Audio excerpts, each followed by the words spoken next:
Boa noite a todos.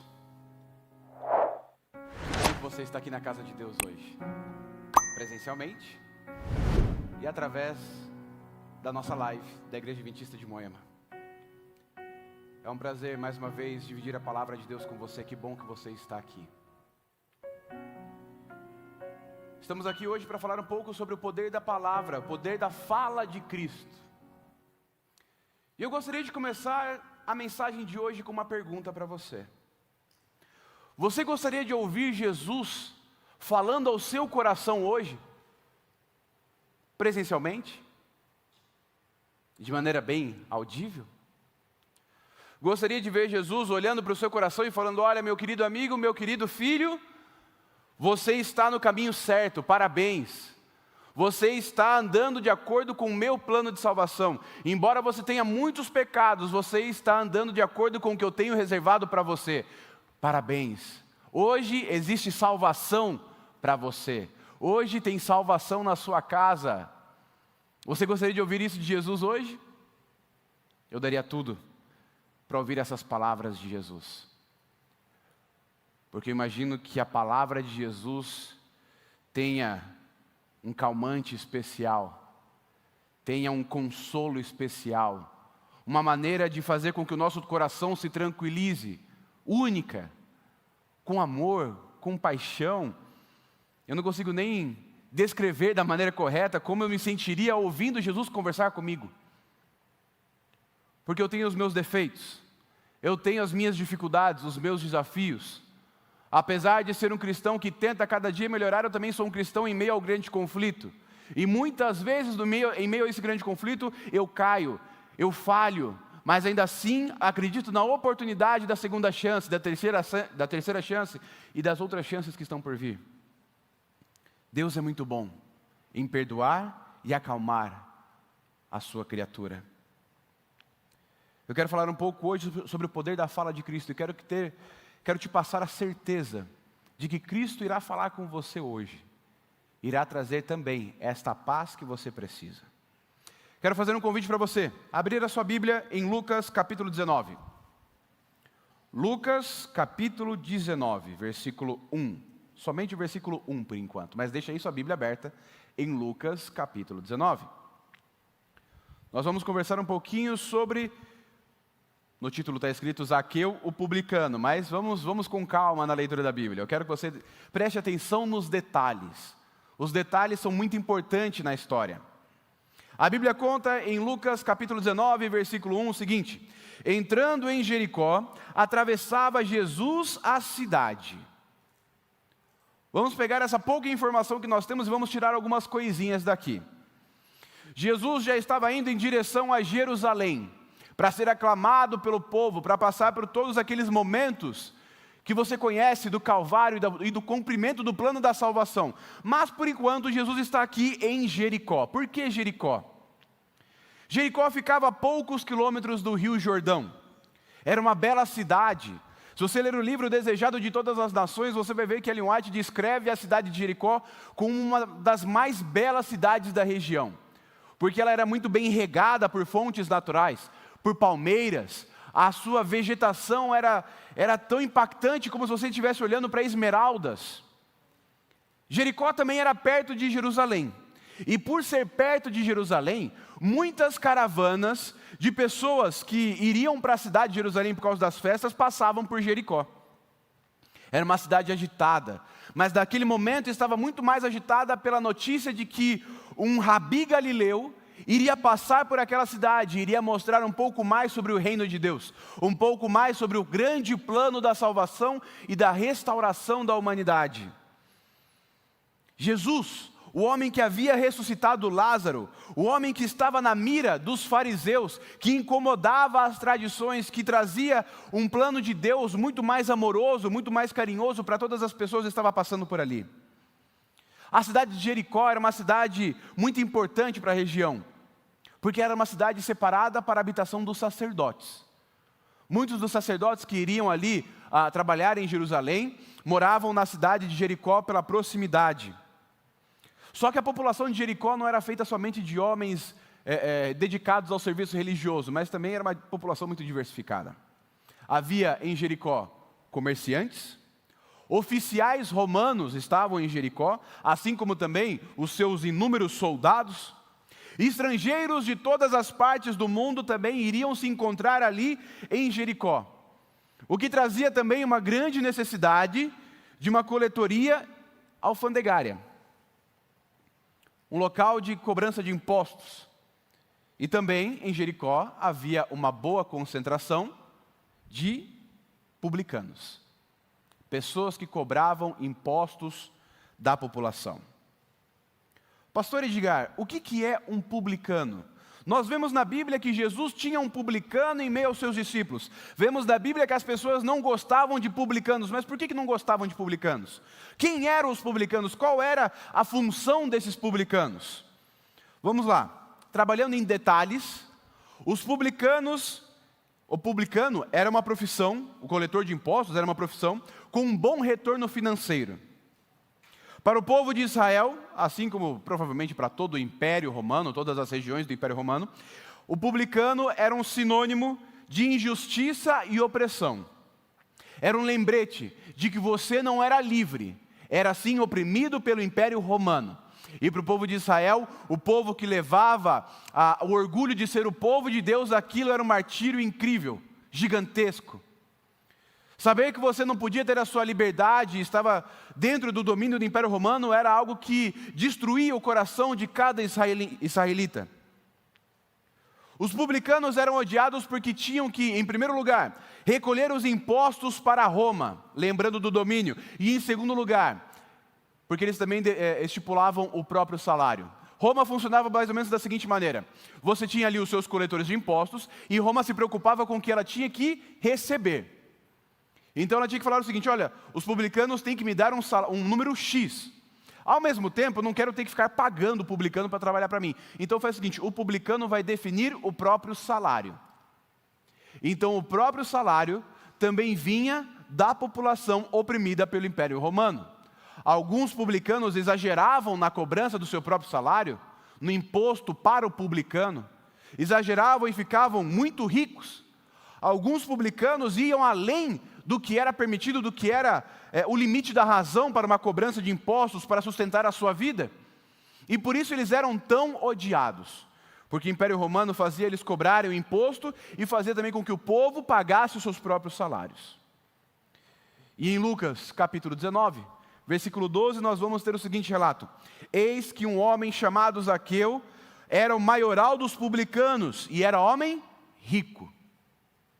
Ou seja, Zaqueu tinha essa profissão tão odiada como publicano. Zaqueu não somente tinha a profissão de publicano, mas como também ele era chefe dos publicanos. Era o homem que coordenava, era o homem que definia ali os salários, era o homem que recolhia todas as taxas e impostos, tanto do povo que morava na cidade, quanto as pessoas que passavam por ali. Mas existe um ponto interessante na história de Zaqueu, com essa profissão tão odiada, nessa cidade tão diversificada. No versículo 3 e no versículo 4 do livro de Lucas, do capítulo 19, diz o seguinte: procurava ver quem era Jesus, mas não podia por causa da multidão, por ele ser de pequena estatura. Então, correndo adiante, subiu um sicômoro a fim de vê-lo, porque por ali havia de passar Jesus. Eu quero trabalhar um pouquinho a leitura do texto bíblico com a complementação de um livro chamado Desejado de Todas as Nações, de Ellen White. Esse livro aqui, ele vai abrir um pouquinho mais os detalhes da vida de Jesus e do seu ministério. É um livro que eu recomendo e tenho usado muito nas minhas pregações e nos meus sermões, tanto aqui na Igreja de Moema quanto em outros lugares também. Recomendo. Aqui, no capítulo 61 do livro Desejado de Todas as Nações, nós vamos entender um pouco mais quem era Zaqueu, como é que era o seu coração. E o livro vai contar o seguinte, que o Zaqueu que nós conhecemos pela tradição, não é o mesmo Zaqueu da Bíblia. Me corrija se eu estiver errado, mas provavelmente você aprendeu que Zaqueu era um homem desonesto. Era um homem baixinho, desonesto, que roubava as pessoas e oprimia o povo de Israel. Quando na verdade, pela inspiração divina, nós vamos entender que Zaqueu, ele era um homem que não tinha o seu coração endurecido. Não tinha o seu coração fechado para a mensagem de Deus. Pelo contrário, Zaqueu havia já ouvido falar de Jesus. Embora o mundo julgasse que ele era um homem corrupto, um homem ruim, ele tinha no seu coração a influência divina. Zaqueu já tinha ouvido falar de Jesus e do seu trabalho de transformação de vidas, e queria também que a mesma coisa acontecesse em sua própria vida, em sua família, em seu lar. Zaqueu, olha só que interessante, ele já havia ouvido falar das pregações de João Batista, porque o Jordão, onde João Batista pregava e batizava, era próximo à cidade de Jericó. E ele já tinha ouvido falar também sobre o convite ao arrependimento e à reforma de vida.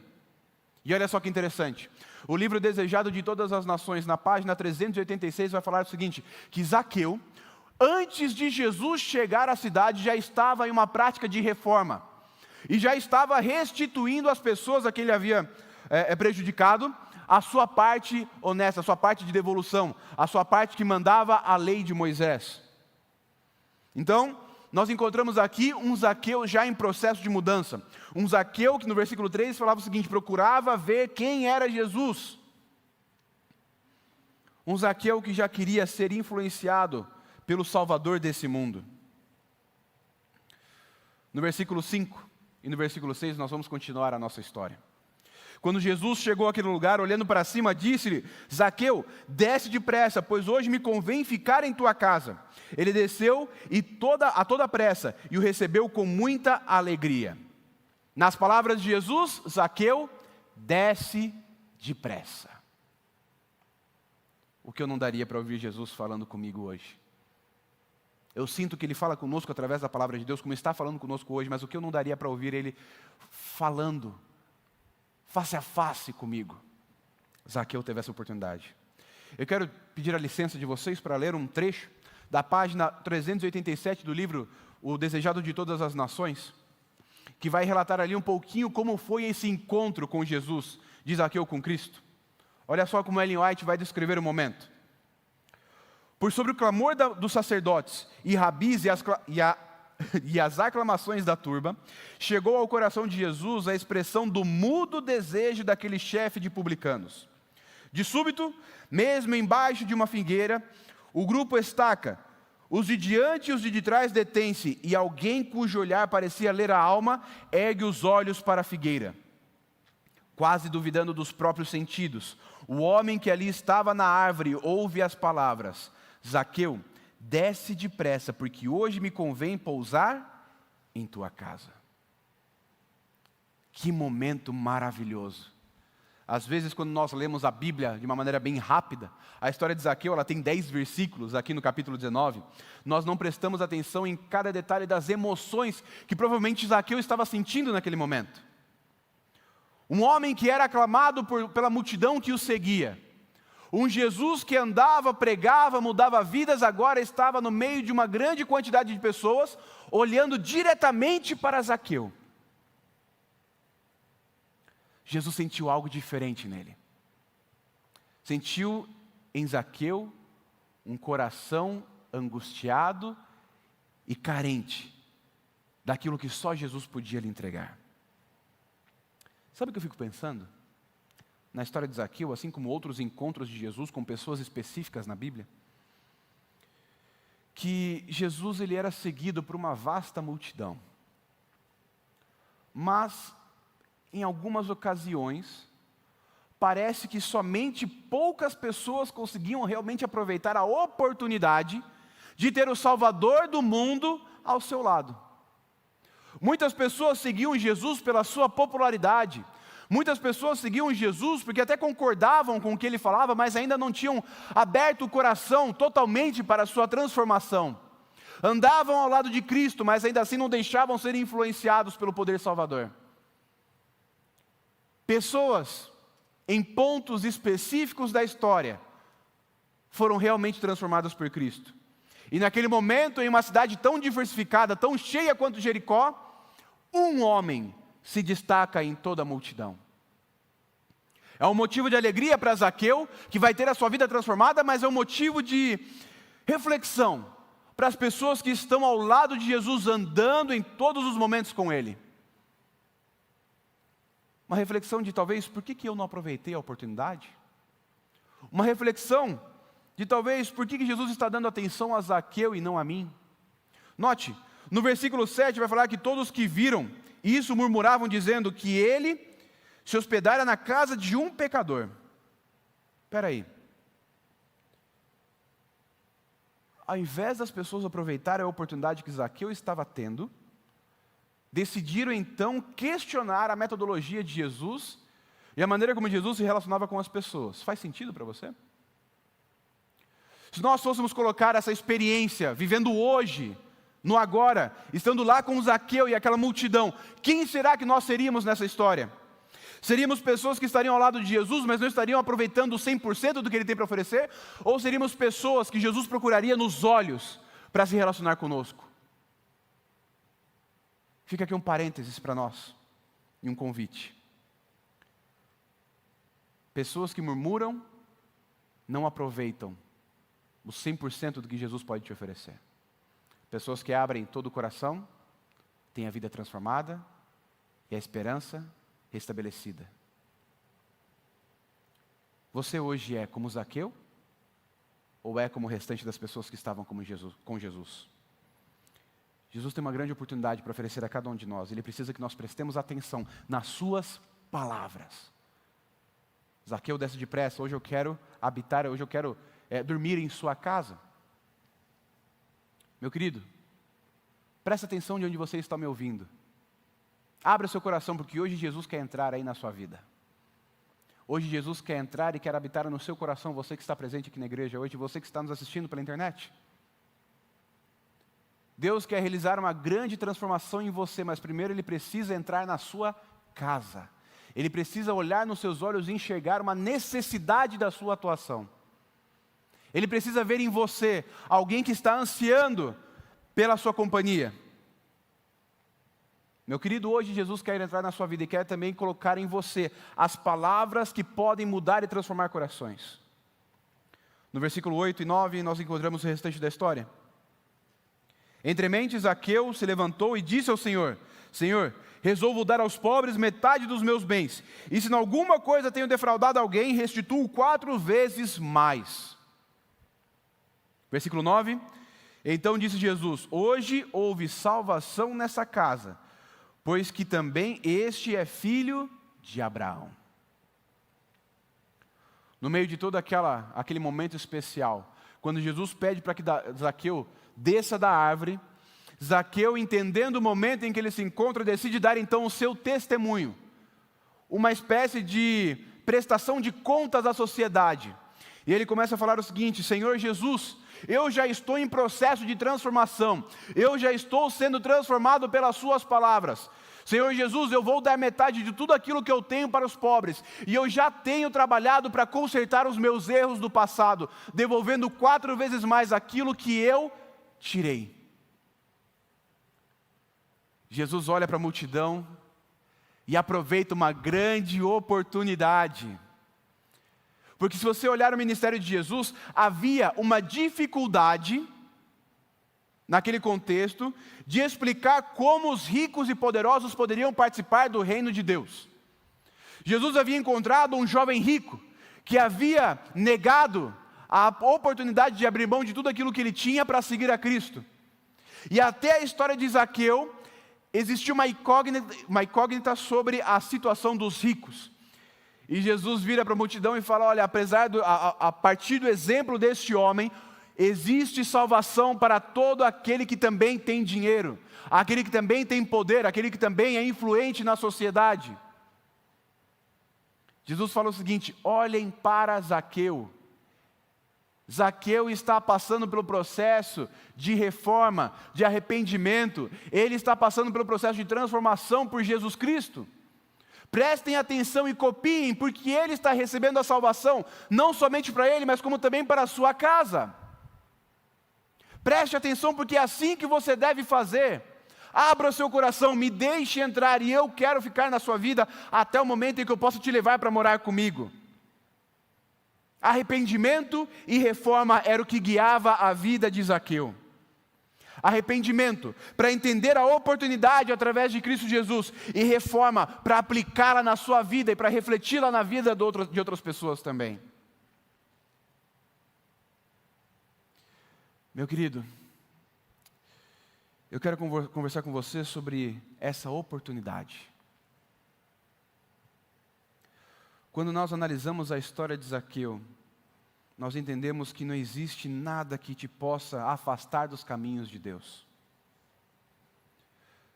Quando eu leio a história de Zaqueu, eu percebo que apesar dos meus problemas, eu posso encontrar a Cristo e posso ouvir as suas poderosas palavras em minha vida.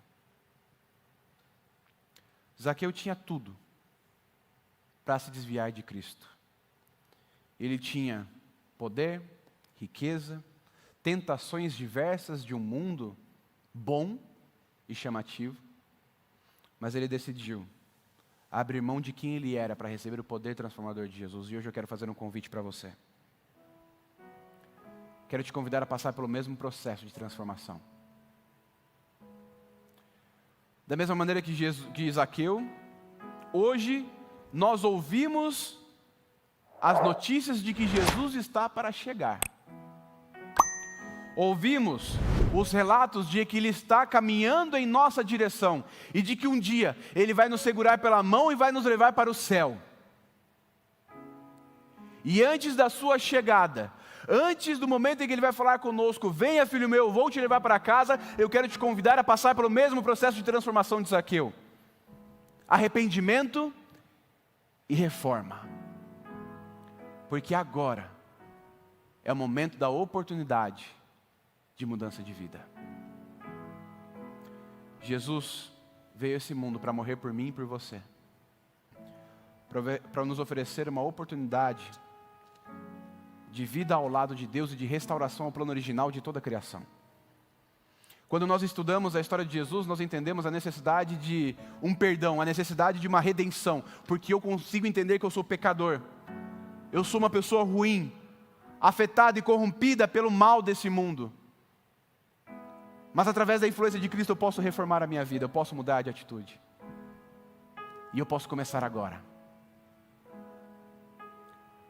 Zaqueu não deixou para mudar a sua vida somente quando Jesus pediu para que ele descesse da árvore. Ele já havia começado a fazê-lo muito antes. Meu convite hoje é para que você se prepare. Se prepare para o encontro com Cristo. Para que Ele diga, em um determinado momento da sua grande volta, hoje existe salvação para você, vamos para casa.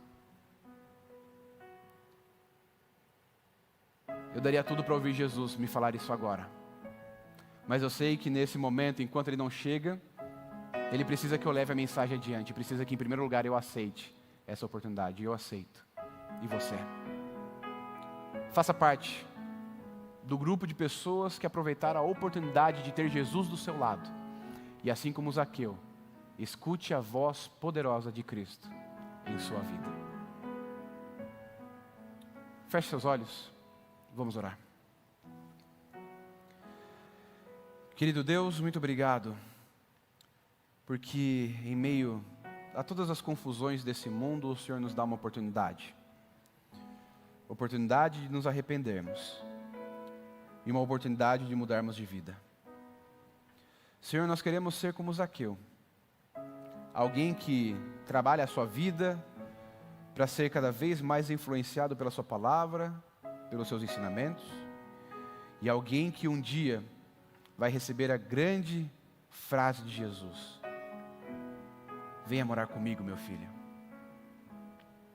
Até esse grande momento, Senhor, pedimos que o Senhor trabalhe na nossa vida, nos ajude a sermos fortes, nos ajude a sermos cada vez melhores e a confiarmos na sua poderosa voz que está falando ao nosso coração na noite de hoje. Perdoa os nossos pecados, Senhor. Limpa o nosso coração e nos ajuda a refletir a sua transformação na vida de outras pessoas. Fica conosco no restante dessa semana. É o que nós te pedimos e agradecemos. Em nome de Jesus, amém.